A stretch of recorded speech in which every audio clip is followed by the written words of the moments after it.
अर्थ खात्यासारखं नालायक खातं नाही असं म्हणणं आहे गुलाबराव पाटील यांचं। मंत्री गुलाबराव पाटलांचा निशाणा नेमका कुणावर आहे या वक्तव्यानंतर हा प्रश्न उपस्थित झालाय। 10 वेळा माझी फाईल अर्थ खात्याकडून माघारी आली असल्याचंही गुलाबराव म्हणाले। गुलाबरावांनी अनुभव सांगितला, पण निशाणा नेमका कुणावर हा मात्र अजूनही प्रश्नच आहे।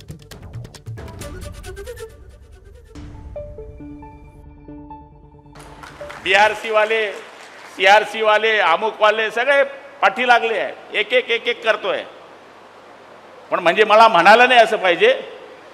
टीव्ही वाले आणि पत्रकारांची माफी मागेल की त्यांनी नाही टाकलं तर बरं होईल, पण अर्थ खात्यासारखं नालायक म्हणजे येऊ नको तो शब्द माझ्या तोंडात। आमची फाईल साहेब 10 वेळेस गेली अर्थ खात्यात, 10 वेळेस। पण मी पण पक्का गेली का माणूस पाठवायचा, शेख वहां जाके देख क्या चल रहा है, शेख तू आगे का देख मैं तेरे पीछे है।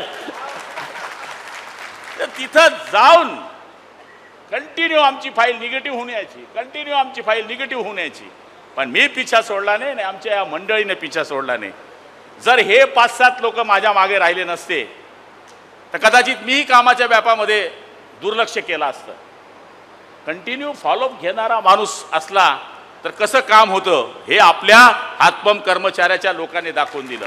तर गुलाबराव नेमकं काय म्हणाले ते आपण पाहिलं। गुलाबराव पाटील यांचा निशाणा मात्र कुणावरती आहे, अर्थ खात्यासारखं नालायक खातं नाही असं वक्तव्य केलेलं आहे गुलाबराव पाटील यांनी।